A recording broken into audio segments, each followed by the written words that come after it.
Update lamang po tayo sa ating binabantayang bagyo na si Bagyong Aghon. Pero bago tayo magpatuloy, pa-like and subscribe po muna and pahit po ng notification bell. Napaka-importante po niyan mga kaibigan. Maraming salamat po. So patuloy po natin binabantayan itong si Typhoon Aghon na ngayon po na-maintain ang lakas niya, no, habang kumikilos po pa northwestward over the Philippine Sea. And as of now po mga kaibigan, pumalo na po sa 165 kilometers per hour ang bugso po niya. Dito naman po sa may pandang northwestward po ng Philippine Sea mga kaibigan. So palabas na ito ng Philippine Area of Responsibility natin. At ang bugso po ng kanyang hangin ngayon mga kaibigan ay pumapalo po sa 185 kilometers per hour. Pa northwestward ang kilos, sa bilis naman po na 10 kilometers per hour. So wag po kayong mag-alala mga kaibigan dahil po bukas ay officially nakalabas na po ito ng Philippine Area of Responsibility.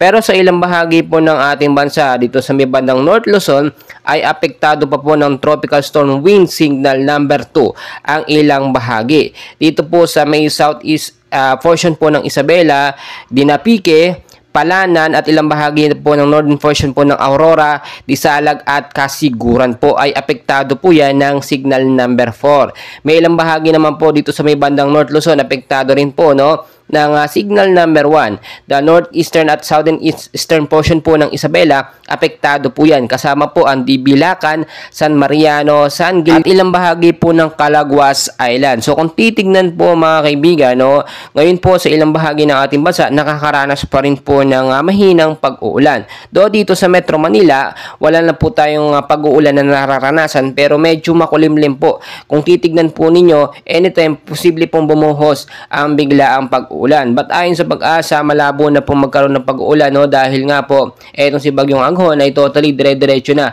palabas ng ating bansa. In the next 24 hours nga po mga kaibigan, posible po maging extreme o super Typhoon Aghon etong si Bagyong Aghon mga kaibigan. Pero ang kagandahan po nito ay nasa labas na po ito ng Philippine Area of Responsibility. So wala po tayong dapat ipag-alala. Pero pinag-iingat pa rin po tayo sa banta po ng pag-uulan, especially dyan sa mababang lugar sa Metro Manila, dahil posible pa rin po magkabaha, no?